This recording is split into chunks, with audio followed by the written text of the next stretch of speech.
A modo de contexto, para efectos de entender cómo surgió esta normativa, la 21.690, tenemos que entender primero el origen de todo esto, que fue la Ley de Inclusión Laboral, la conocida también como la Ley 21.015, la cual fue publicada en el año 2017 y que planteaba en ese momento la necesidad de generar normativas de inclusión laboral.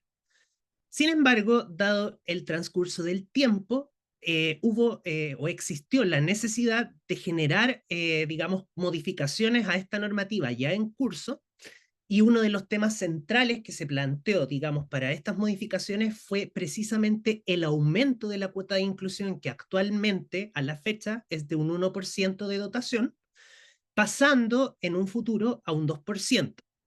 Pero para llegar a ese resultado tenemos que entender también cómo fue, digamos, la tramitación. Entonces, esta normativa, la Ley 21.690, surge a partir de diversas mociones parlamentarias y mensajes presidenciales que, durante el curso de su tramitación, fueron unificadas porque todas iban orientadas a las normativas de inclusión laboral. En ese sentido, se unificaron 3 boletines, que los boletines en definitiva son las propuestas que realizan tanto el presidente de la República o las mociones parlamentarias de los diputados y senadores, que se refundieron, que fue el 13011-11, el 14445-13 y el 14449-13.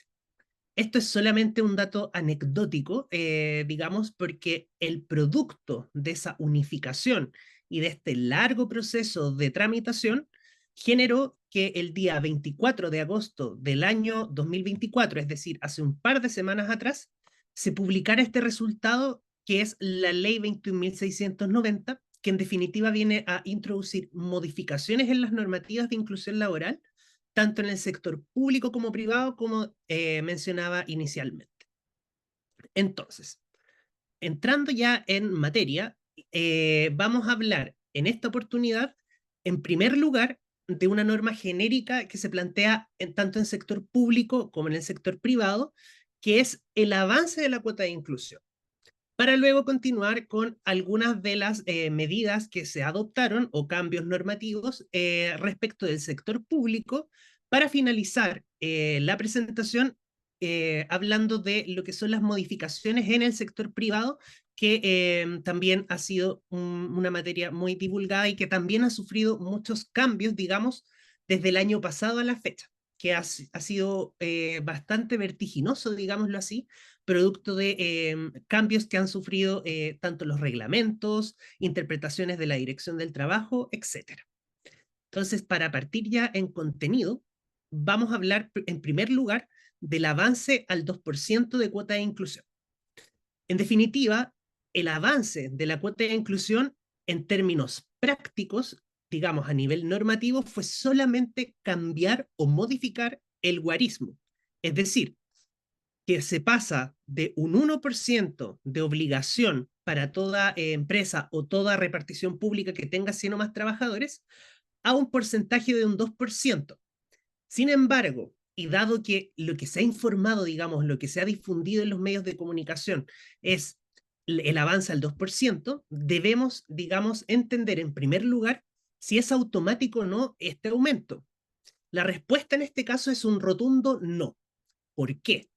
Porque el avance al 2% de esta normativa está condicionado a que tanto las instituciones públicas que tienen que cumplir con la ley de inclusión, como las empresas o instituciones que están dentro del mundo privado y que tienen que cumplir con este 1%, en total alcancen un 80% de cumplimiento a través de una reportabilidad que la propia ley establece a través de distintos mecanismos. Entonces, para responder a la pregunta, ¿cuándo se aplica finalmente este 2%? En primer lugar, tiene que cumplirse esta condición del 80%, tanto en el sector público como en el privado, y una vez cumplido ese 1%, en el mes de enero del año siguiente se pasará a cumplir el 2%. Si lo llevamos en efectos prácticos, supongamos que el informe que evalúa y nos dice que el 80% se alcanzó, digamos, en septiembre del año 2025, será a partir de enero del 2026 cuando se comience a cumplir ya con el 2% tanto en sector público como privado. Entonces, ahí cito las fuentes de dónde está consagrada esta modificación, que tiene efectos sin duda sumamente importantes a la hora de cumplir, pero también vamos a ver posteriormente algunos efectos que también genera en otras materias de igual importancia respecto de normativas de inclusión laboral. Entonces, para comenzar ya hilando, digamos, en detalles según sector, vamos a comenzar con algunas modificaciones que se establecieron para el sector público. ¿Y por qué hago esta distinción? Porque la normativa, la 21.690, genera modificaciones en distintas leyes. Entonces, la ley del sector público, que en este caso el número es la ley 20.422, y las personas que estén familiarizadas, digamos, con las normativas de inclusión, esta ley es la ley marco de discapacidad o la ley de, digamos, de igualdad de oportunidades, que es el título que, digamos, tiene la normativa según la ley.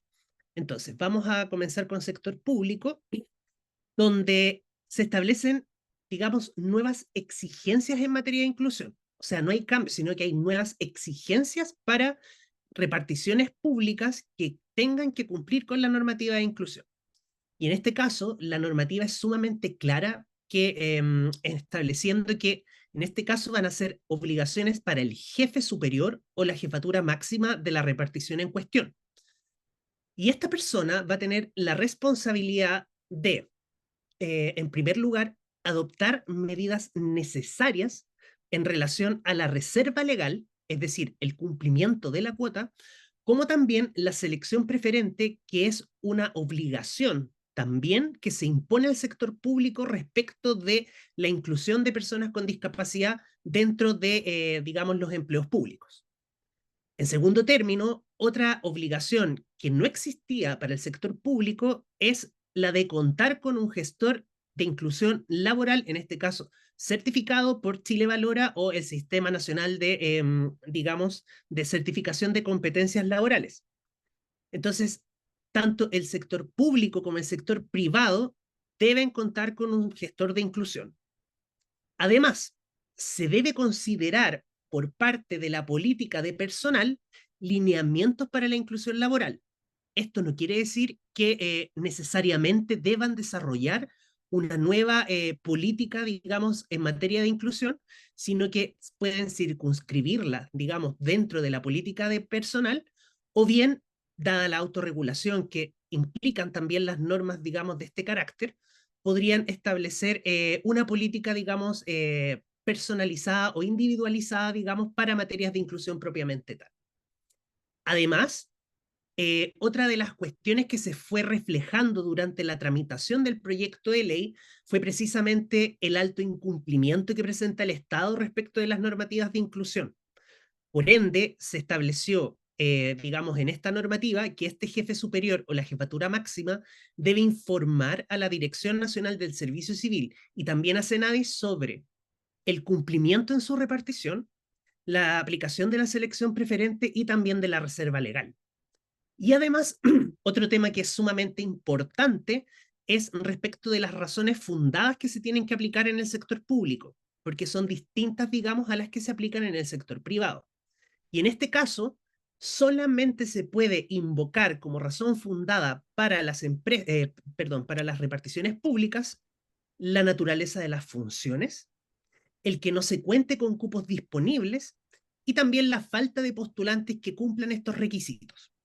Y finalmente, otra de las obligaciones que tiene el jefe superior, digamos, del organismo respectivo, es que tiene que velar por la publicación de un informe y que el informe que se envía al Servicio Civil y a Senades tiene que ser de carácter público. Y dado que estamos en un escenario de normativas del Estado, esto es una obligación que sí o sí tienen que cumplir por transparencia activa. Solamente para cerrar esta lámina, estas obligaciones establecidas en esta lámina ya son derecho vigente.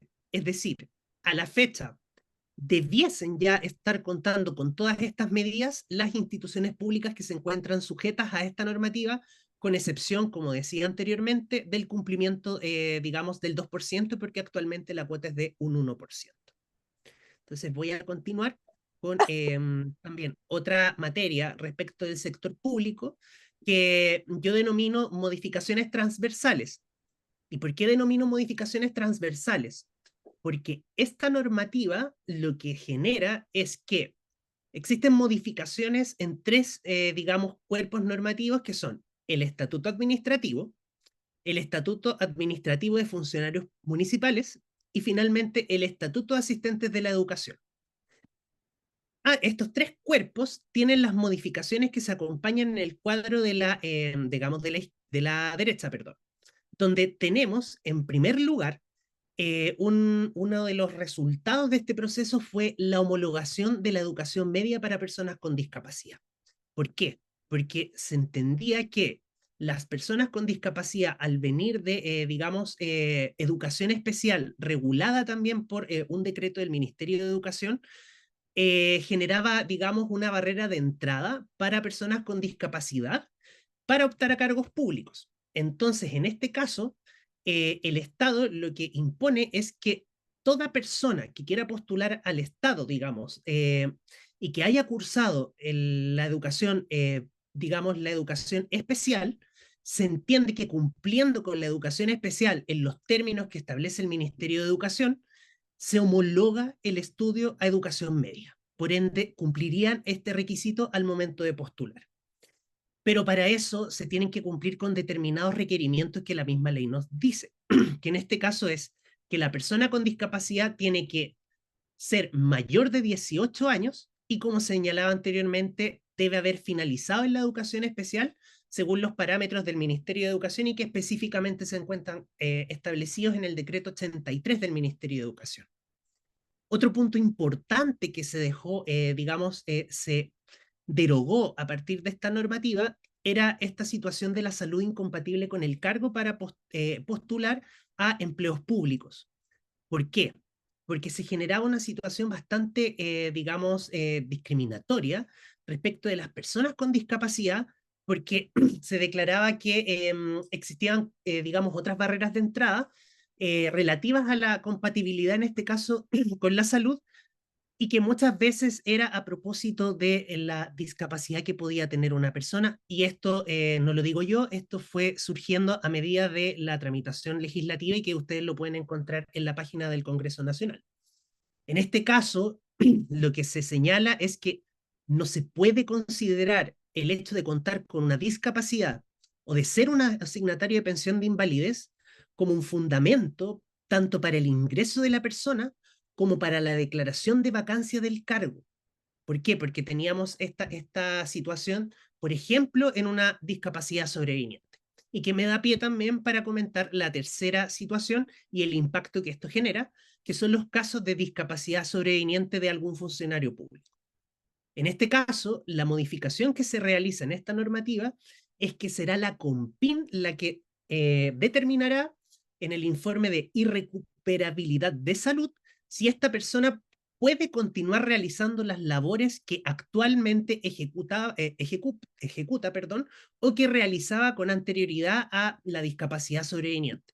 Entonces, no es, digamos, una situación automática, sino que va a ser la COMPIN la que determinará de manera fundada y a través de un informe, digamos, que tiene que cumplir con una serie de requisitos, digamos, administrativos, la que determinará si la persona con discapacidad sobreviniente puede o no puede continuar realizando dichas funciones. Ahora, ¿desde cuándo se aplica esta normativa? Esta normativa se va a comenzar a aplicar a partir del 13º mes de publicación de esta ley, es decir, a partir del mes de septiembre del próximo año. Estos requisitos entonces, a partir de septiembre del próximo año, van a sufrir las modificaciones que acabo de señalar. Continuando ahora con el fuerte o el grueso que también establece esta normativa, nos vamos a centrar en inclusión laboral de personas con discapacidad en el sector privado. Para eso, en primer lugar, vamos a conversar sobre nuevas exigencias que establece a las empresas, digamos, el Código del Trabajo. Un disclaimer para después continuar con esta presentación es que el término empresa no necesariamente tiene que ver con la finalidad de generar una utilidad o un lucro, sino que son personas que generan empleo.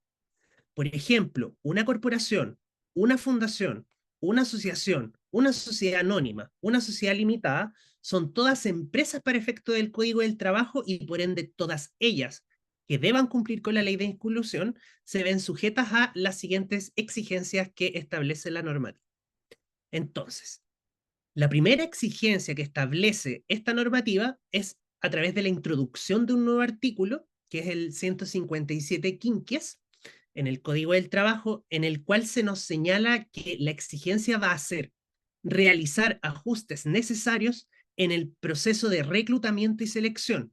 Es decir, desde el momento previo a la contratación de una persona, la empresa tiene que tener y adecuar los mecanismos, los procedimientos y las prácticas de reclutamiento a los exámenes análogos según la discapacidad que pueda presentar alguno de sus postulantes. Eso es una exigencia que también a la fecha ya es derecho exigible dentro de nuestro país. Por otro lado, una de las nuevas modificaciones es una nueva exigencia o un cambio respecto de lo que era la regulación en el Reglamento Interno de Orden, Higiene y Seguridad. En particular, el artículo 154 nos establece todos los requisitos que tiene que tener un reglamento interno, pero en específico, el numeral número séptimo de esta norma nos señala que esta exigencia sufre modificaciones porque antiguamente, o bajo la antigua, digamos, literalidad de esta norma, se exigía señalar los servicios de apoyo y los ajustes necesarios. Ahora la normativa señala que tienen que tener tienen que regular medidas de accesibilidad para personas con discapacidad, la realización de los ajustes necesarios, es decir, eso se mantiene invariable, y además tienen que desarrollar protocolos, tienen que desarrollar medidas, perdón, de prevención de acoso hacia personas con discapacidad, lo cual, a mi juicio, uno lo podría enlazar con lo que ya se encuentra, digamos, por obligación a las empresas que tienen que contar, que son con todos los requisitos de protocolo que la ley Carín nos establece en cuanto a violencia en el trabajo, acoso laboral y abuso laboral. Finalmente, perdón, acoso sexual y acoso laboral.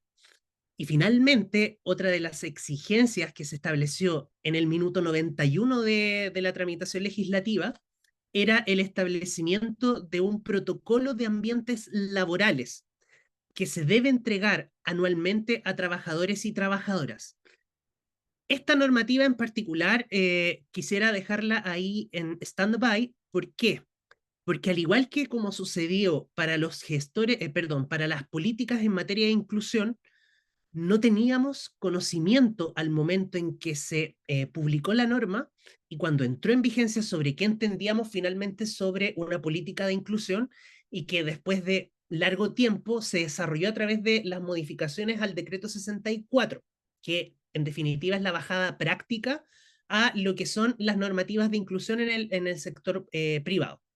Entonces yo esto lo tomaría con mucha precaución porque no tenemos una definición, digamos, sobre lo que sería un protocolo de ambientes laborales, por lo cual podrían eventualmente comenzar a desarrollarlo, porque ya es derecho exigible en nuestro país, sin perjuicio de que un reglamento sobre estas nuevas normativas podría decirnos qué se va a entender por este protocolo de ambientes laborales.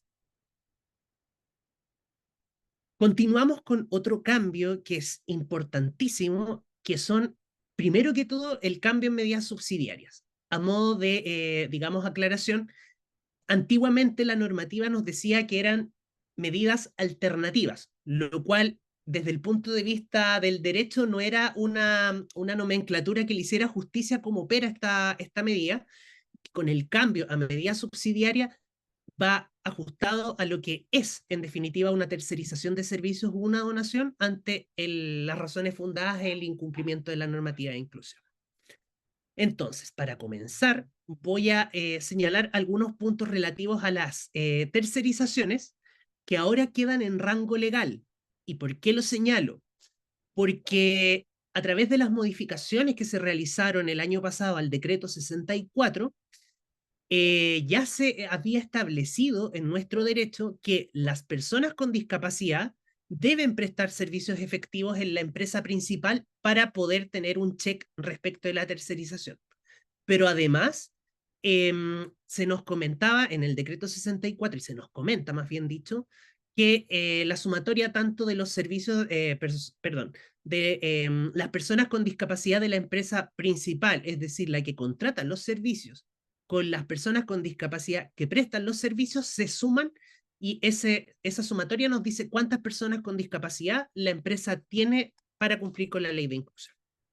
Pero ahora, ¿cuál es la novedad que nos trae esta normativa y que le establece un estándar aún más exigente al momento de poder invocar la tercerización como una medida subsidiaria? Y que es que quien presta servicios, es decir, la empresa a la cual uno contrata y debe cumplir con la ley de inclusión, esa empresa, en el evento de que tenga que cumplirla, esa empresa tiene que cumplir con la ley de inclusión y solo en el exceso de trabajadores con discapacidad de su propio cumplimiento va a poder, digamos, disponer para efectos de que la otra empresa los pueda sumar.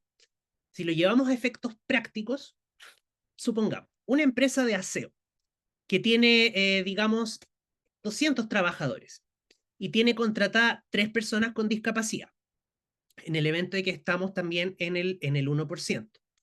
Esta empresa tiene 2 personas con discapacidad y cumple con su cuota. Entonces, para prestar servicios a un tercero, solamente va a poder sumar a la persona que tiene, digamos, disponibilizada fuera de su cuota para que la otra persona, para que cumpla, digamos, con la medida la otra empresa.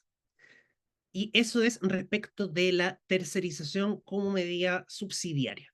Entiendo que puede ser un poco complejo, pero digamos, la tercerización como medida subsidiaria no es una medida que frecuentemente se utilice debido a los requisitos que la norma plantea y la complejidad que representa también en cuanto al tema de cálculos, en cuanto al tema contractual y en cuanto a la dificultad que se genera respecto de poder efectivamente, digamos, cumplir, perdón, la expresión a rajatabla con lo que nos señala la normativa. Pero a diferencia de las tercerizaciones, la medida que más se aplica en este caso es la donación. Y entonces aquí se vienen cambios también sumamente importantes que surgieron durante la tramitación legislativa y que cabe la casualidad que justamente fue cuando se desarrolló todo el escándalo, digamos, mediático de Democracia Viva. Por ende, hubo, digamos, intencionalidad del legislador para, digamos, enfrentar esa situación. A mi juicio, quizás un poco, yo no estaría muy de acuerdo con cómo se enfrentó y, bueno, todo lo que digo aquí es a título personal, no es a título de Fondacio, sino que esto lo digo yo. Una regulación que, a mi juicio, podría haberse pensado un poco mejor. Pero ya aterrizando en cuanto a las donaciones, la pregunta es, ¿a quién se podrá donar? Y aquí, digamos, se puede donar a programas o proyectos que tengan por objeto la inclusión laboral, la intermediación laboral, la capacitación, la rehabilitación, la promoción y el fomento para la creación de empleos, contratación o inserción laboral de personas con discapacidad. Entonces aquí se agregan otras, digamos, giros que pueden tener, digamos, estos programas o proyectos o el énfasis o el fin del programa. Porque, por ejemplo, antiguamente la norma no contaba con inclusión laboral, digamos, dentro de los objetos que podían tener estos programas o proyectos, sin perjuicio de lo cual no representaba un mayor problema al momento de ratificar esto ante el banco de proyectos.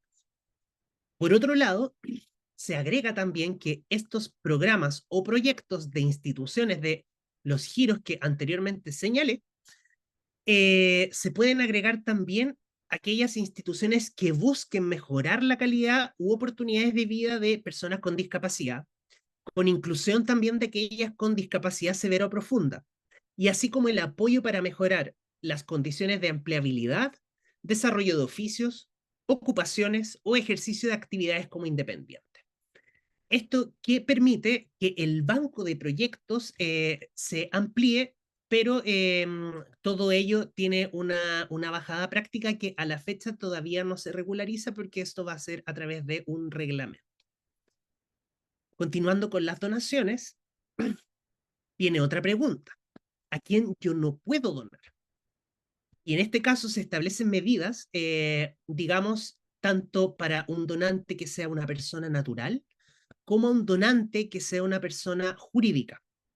Y en términos simples, para, digamos, ahorrarnos todo lo que es el donante, su cónyuge, su conviviente civil, no se podrá donar cuando participe en el directorio el donante. Y si lo extendemos, digamos, a la línea de parentesco, no se podrá donar si el donante tiene, por ejemplo, en el directorio un bisabuelo, un tío abuelo, un sobrino, un bisnieto. Y eso no solamente, digamos, en los que son de sangre, sino que también esto se extiende a los parientes políticos, al bisabuelo político, al bisnieto político, que es el grado de extensión de lo que es el tercer grado de consanguinidad o afinidad.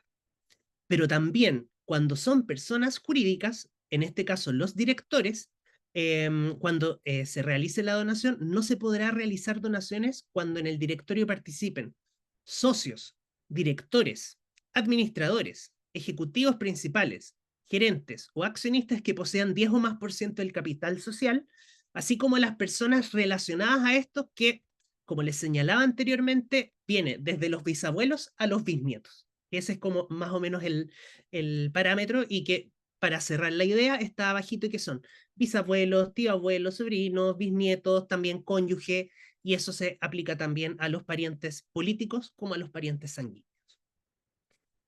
Y finalmente, otro de los problemas y digamos una de las discusiones que más ruido generó durante la tramitación de este proyecto y que de hecho fue uno de los motores para que se dilatara su tramitación fue el tema, digamos, de las donaciones. ¿Por qué? Porque durante la tramitación legislativa se dio cuenta que había, digamos, un alto grado de concentración de donaciones en algunas instituciones y además estaban concentradas en la región metropolitana, lo cual motivó, a mi juicio, de una manera quizás no de la mejor forma, a establecer determinadas limitaciones en cuanto a las donaciones. Y es que uno puede donar del total que debe, digamos, para cumplir la ley de inclusión, hasta un 50% solo a una institución. Pero además, se tiene que donar al menos a un proyecto en una región distinta a la región metropolitana, que además tiene la exigencia, ese proyecto, de tener un domicilio acreditable en la región respectiva y que la acreditación de ese domicilio se va a encontrar en el certificado número 60 del Servicio de Impuestos Internos, que siempre toda institución que reciba fondos por ley de inclusión debe emitir al donante, porque además es el medio de verificación que se entrega a la Dirección del Trabajo de que la empresa efectivamente cumplió con la ley de inclusión laboral. Pero además, y esto voy a ligarlo con otra materia que es sumamente importante también, es que comenzó la entrada en vigencia desde el 1 de septiembre de este año de la famosa Ley de Delitos Económicos. Y la Ley de Delitos Económicos establece que, digamos, dentro de las grandes modificaciones que se establecen en esa ley, que también es conocida como la Ley de Delitos de Cuello y Corbata, es que no se puede recibir ni exigir contraprestaciones por la donación, porque es un delito tributario en primer término, pero además es un delito económico que, sin entrar en detalles, corresponde a una segunda categoría, que son delitos que en este caso tienen que ver con la perpetración del acto delictual, en este caso de exigir, por ejemplo, una contraprestación, pero además tiene que reportar un beneficio, digamos, a la empresa que no necesariamente sea un beneficio económico. Entonces, ese es uno de los detalles que trae esta ley para que también pongan atención respecto de las donaciones cuando sea el momento, que es en el mes de enero ya del próximo año. Y finalmente, otra de las limitaciones que establecen, digamos, para las donaciones se encuentra sujeta al cumplimiento o al avance al guarismo del 2%. Y en este caso, lo que tenemos que tener presente es que cuando se avance al 2%, las donaciones solamente van a poder ser hasta el 1% de la obligación que sea para cumplir con la ley de inclusión laboral. Después voy a dar un ejemplo para aterrizar un poco esta situación, pero en términos simples, si yo debo 100, solamente voy a poder cumplir por vía donaciones por hasta 50, con también sumados los otros límites que establece la misma normativa. Entonces, tenemos que, para llevarlo a efectos prácticos, toda esta explicación respecto de los cambios en las medidas subsidiarias, un ejemplo de una empresa que no ha cumplido con la normativa de inclusión, es decir, no ha contratado a ninguna persona con discapacidad, y que en el mes de enero del 2025, para cumplir durante todo ese año, decide tomar la decisión, digamos, de adoptar una medida subsidiaria. En el caso ejemplo, el monto de la obligación va a ser de 100 millones de pesos y el guarismo, digamos, se mantiene en 1%.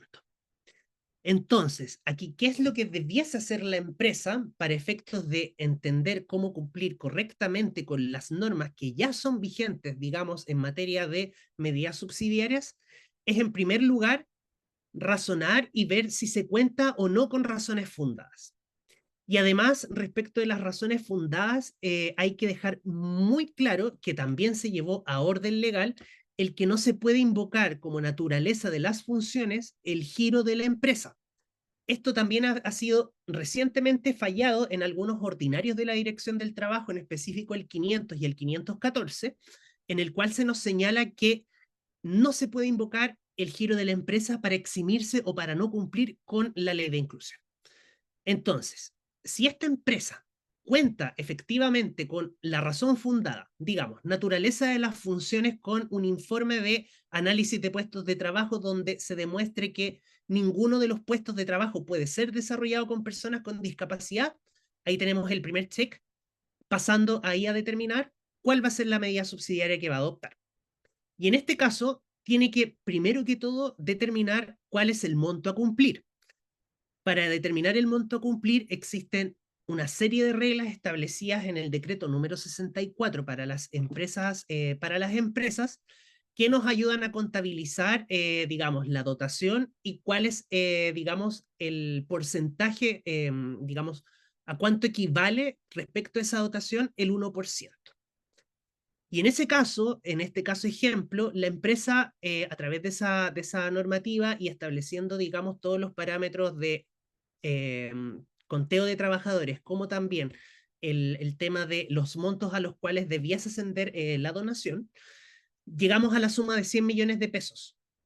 Pero esta empresa que tiene que donar 100, perdón, que tiene que cumplir con 100 millones de pesos, debe adoptar, uno, si va a donar por hasta 50 millones de pesos a una única institución, que puede ser tanto en la región metropolitana como en las regiones.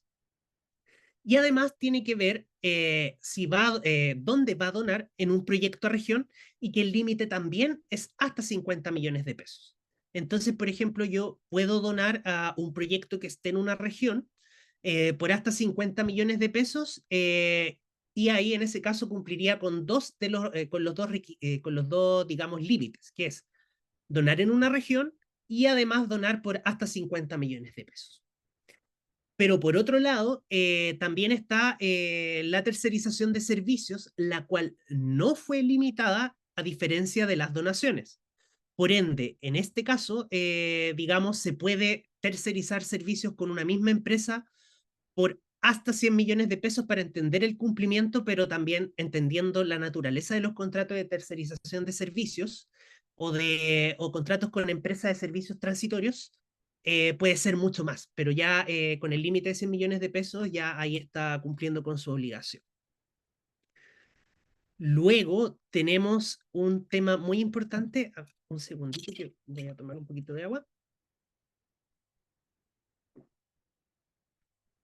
Que dice relación con las infracciones. Que este punto también resultó ser extremadamente polémico durante la tramitación legislativa y les voy a explicar por qué. En este caso se establece se agrega un nuevo artículo del Código del Trabajo donde se establece una distinción en cuanto a al monto de las multas por incumplimientos a distintas normativas de la ley de inclusión, donde tenemos por un lado todo lo relativo a no cumplir con el guarismo y por otro lado otras infracciones. Respecto del guarismo, aquí se viene un gran cambio. ¿Por qué? Porque anteriormente se seguía las reglas generales, es decir, lo que aparece en el cuadro inferior. Sin embargo, ahora, en el caso de que no se cumpla con el 1% o que la ADT, al momento de hacer una fiscalización, rechaza la razón fundada invocada, por ejemplo, un informe de análisis de puesto de trabajo no está realizado con, digamos, no tiene los elementos que corresponden, o una razón fundada no cumple con los requisitos que establece la ley, por ejemplo, eh, los avisos, yo digo, no pude contratar y las publicaciones las hice en laboro. Ahí la ADT va a decir, no es como corresponde, usted debía haber hecho las publicaciones en la Bolsa Nacional de Empleo. Y en ese caso, la multa que puede cursar la ADT parte de una base, distinguiendo entre aquellas medianas empresas, que son aquellas de 100 a 199 trabajadores, y aquellas grandes empresas, que son de 200 o más trabajadores, los cuales parten de una base de 30 UTM. ¿Por qué es base? Porque esos montos se tienen que multiplicar por los meses en que la empresa no contrató y además por las personas con discapacidad que no han sido contratadas. Entonces, poniendo en una situación ejemplo para aterrizar esta situación, tenemos que hay una empresa X que derechamente no cumple con la ley de inclusión. Esta empresa fue fiscalizada en el mes de agosto y desde el mes de enero no cumple con la ley de inclusión y en este caso debía contratar a 3 personas con discapacidad. Entonces, ¿cuál va a ser la multiplicación que se tendría que hacer para entender el máximo de la cuantía de la sanción? Tenemos que multiplicar la base de los 30 por las 3 personas que la empresa debía contratar por los 8 meses de incumplimiento, los cuales nos da que una multa que antiguamente podía ascender a 30 UTM pasa a una multa de 730 UTM. Entonces aquí hubo un salto exponencial respecto de lo que son las multas y que generó bastante controversia debido a la entidad que representa una multa y el cambio que podría, el impacto que finalmente genera en una empresa que no cumpla, pero finalmente es el efecto coercitivo que precisamente busca establecer sanciones de esta naturaleza para la normativa de inclusión. Porque, dicho sea de paso, es una normativa que muchas empresas preferían antiguamente pagar la multa, porque les salía más económico pagar la multa que poder, digamos, generar inclusiones sostenibles en el tiempo o bien generar las razones fundadas y operar a través de las medidas subsidiarias correspondientes. Respecto de todos los incumplimientos de otras infracciones, como por ejemplo no contar con un gestor de inclusión, no contar con una política de inclusión, no, por ejemplo, otra obligación, no contar con las medidas de la ley 20.422, tanto en actividades dentro como fuera de la jornada laboral, ahora que estamos en una época 18era, por ejemplo, si una empresa no tiene medidas, digamos, medidas de accesibilidad en sus fiestas de fin de año para personas con discapacidad, podría eventualmente verse expuesta a una multa que en el caso de grandes empresas podría llegar a hasta 60 UTM, porque a modo de resumen y dejando muy claro cómo funcionan las infracciones desde la dirección del trabajo, estos montos son los máximos y los mínimos que la norma establece, pero existe todo un mecanismo que tiene la Dirección del Trabajo por mandato legal para llegar al establecimiento de las multas y que finalmente queda al arbitrio de la Dirección del Trabajo bajo el mérito de los antecedentes que se presenten durante la fiscalización, de cuánto va a ascender finalmente la multa por incumplimiento de estas normativas, pero reiterar solamente, no cumplir con el 1% de manera correcta va a generar, digamos, un impacto o un riesgo importante para una empresa respecto de un tema, digamos, más bien monetario o eventualmente un tema reputacional vinculado a un procedimiento administrativo de una alta entidad, digámoslo así, ante la Dirección del Trabajo, que incluso se podría judicializar.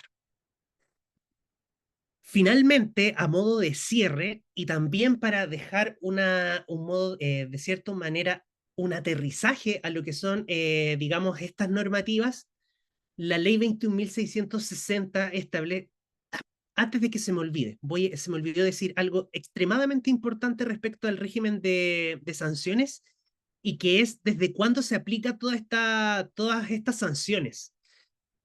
Por el tenor literal de la ley, la norma se aplica el año siguiente a la publicación de la norma.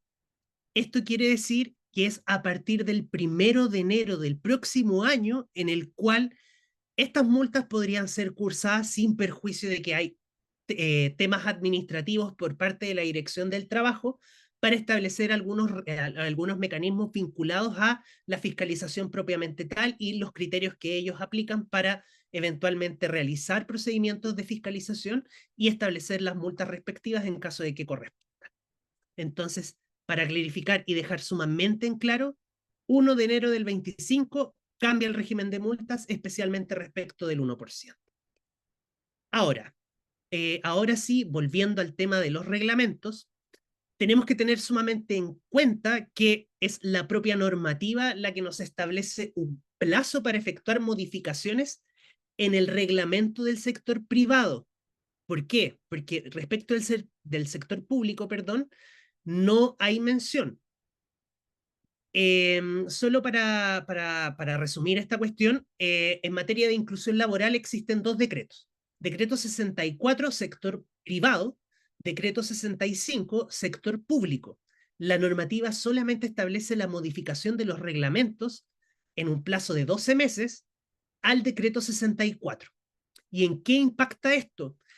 En todo lo que he venido exponiendo a través de esta conversación. Por ejemplo, la definición del protocolo de ambientes laborales o el establecimiento de una nueva contabilización del 1%. Todas estas materias van a venir, digamos, reglamentadas a través de este mandato que establece hacia, digamos, la modificación de este reglamento y que en particular yo los invitaría, si tienen interés en la participación ciudadana para incidir en este reglamento, a estar muy atento por ejemplo, el Ministerio del Trabajo.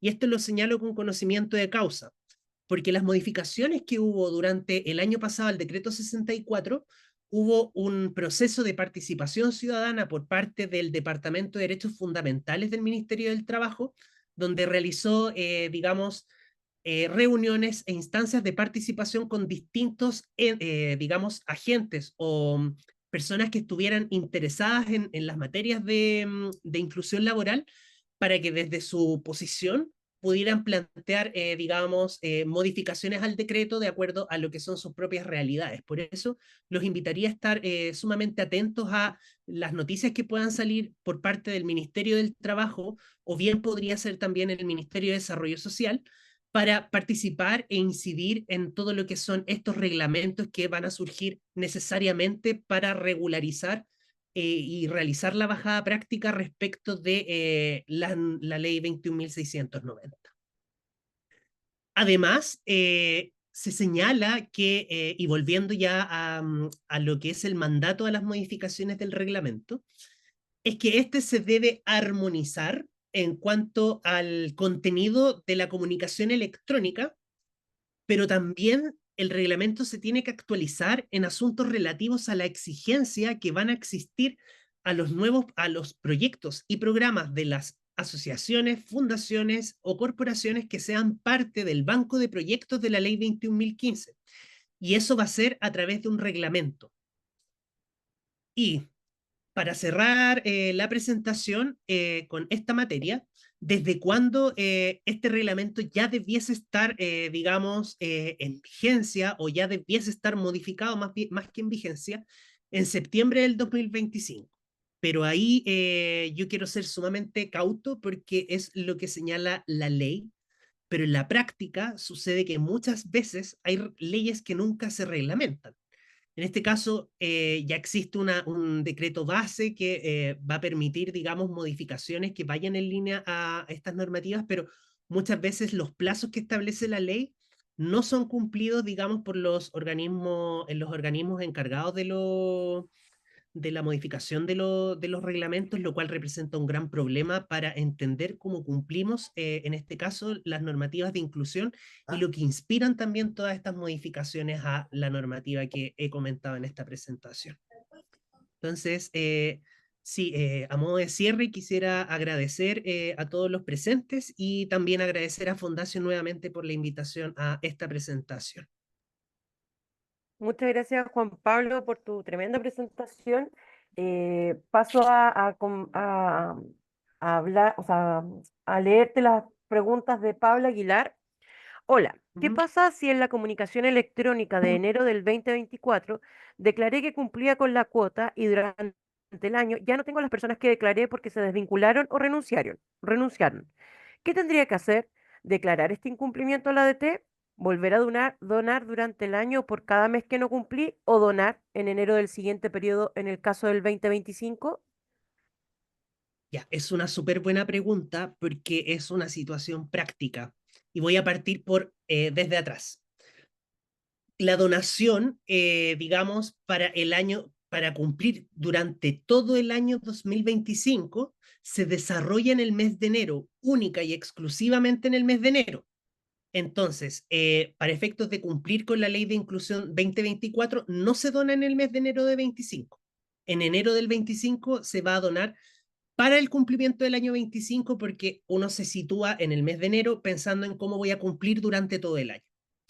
Entendiendo que la situación de Pablo fue que ese compromiso que adquirió durante el mes de enero fue, digamos, mantener cierta dotación de personas con discapacidad y fue lo que declaró, tiene que tomar, digamos, todas las medidas necesarias para poder, digamos, volver a cumplir con el compromiso, digamos, de lo que, digamos, el compromiso de cuántas personas yo dije que iba a mantener contratadas durante todo el año.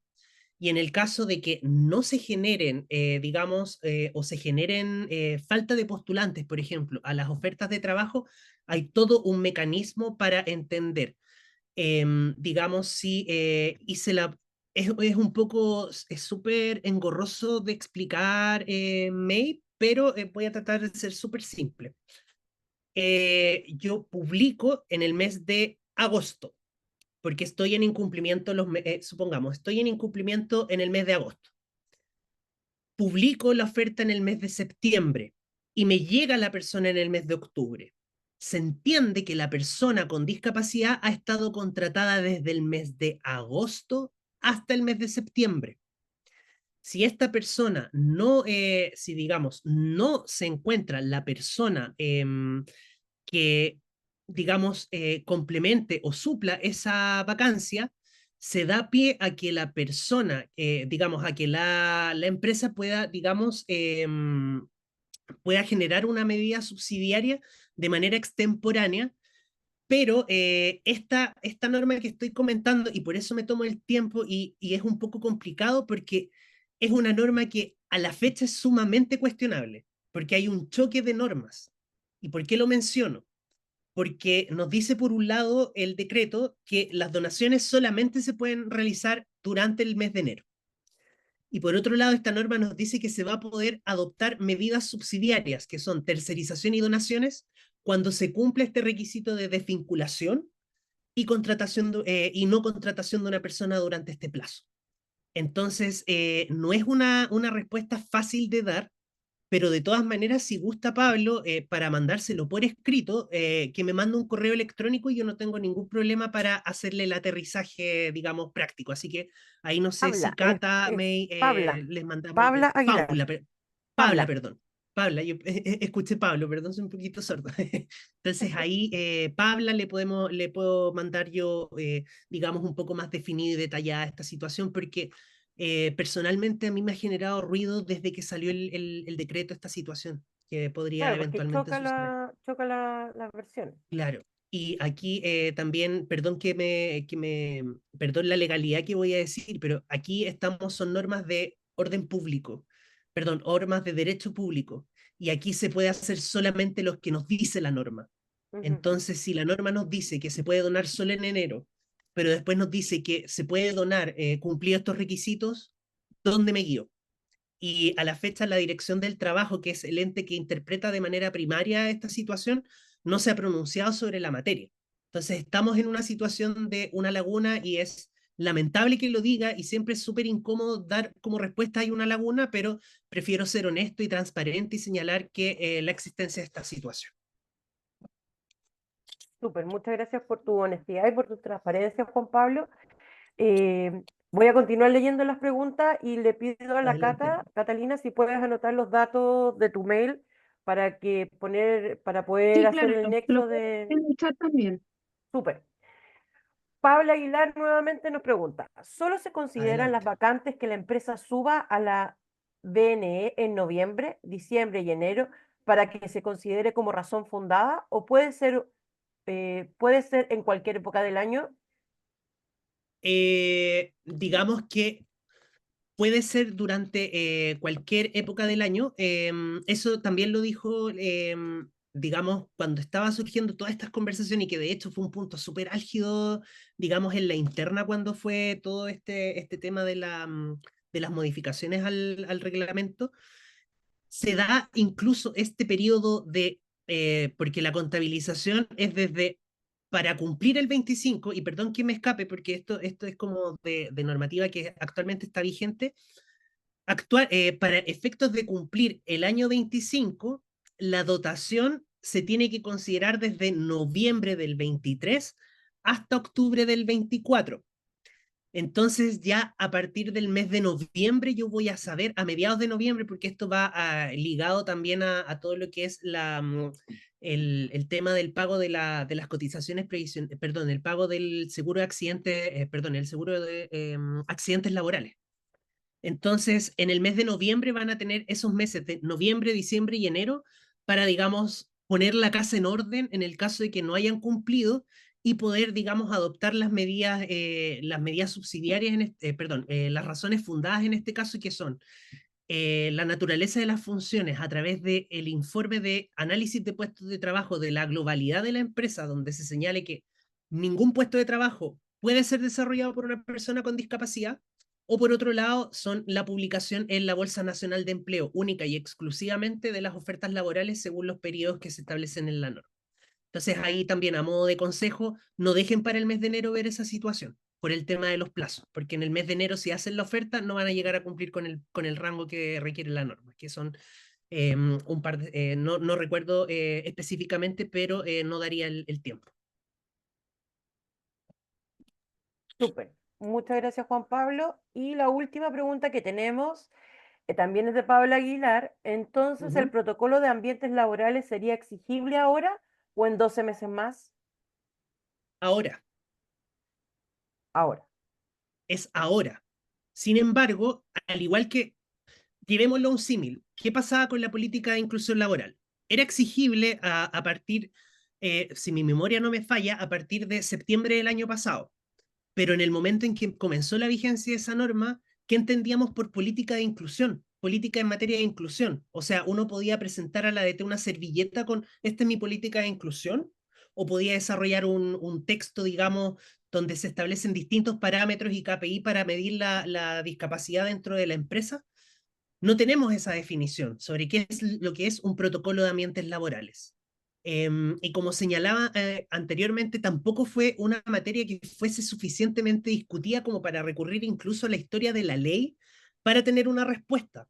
Entonces ahí, digamos, desarrollen o comiencen a pensar cómo van a desarrollar un protocolo de ambientes laborales, digámoslo así, alineado también con los valores, la misión, la estrategia de la empresa, y después lo alinean a lo que nos venga a decir el reglamento porque actualmente es norma vigente.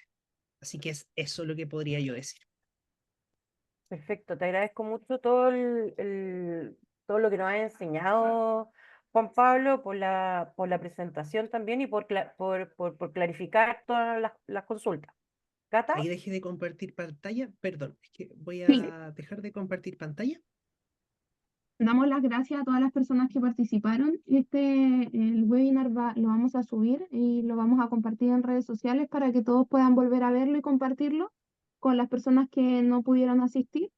Dejé en el chat también, Juan Pablo había dejado su correo, yo dejé mi correo por si existen algunas preguntas o casos específicos para poder responder, nos escriben. Y de nuevo le damos muchas gracias a todos por participar y a Juan Pablo obviamente por su tremenda presentación como siempre. Muchas Por gracias a acá están ustedes por la diciendo invitación. un buen relator. Y Muchas así gracias. de... Muchas gracias a todos. Muchas Vamos a gracias estar, Gracias, por la como les Carlos. dije, invitación. subiéndolo por redes sociales para que estén atentos. Ya. Muchas Chao, que gracias. estén bien. Chao, que estén Chao. Chao, que les bien. Muchas vaya bien. gracias, bonito día, cuídense. Igual, Chao, muchas gracias. gracias. Igual Chao, para chao.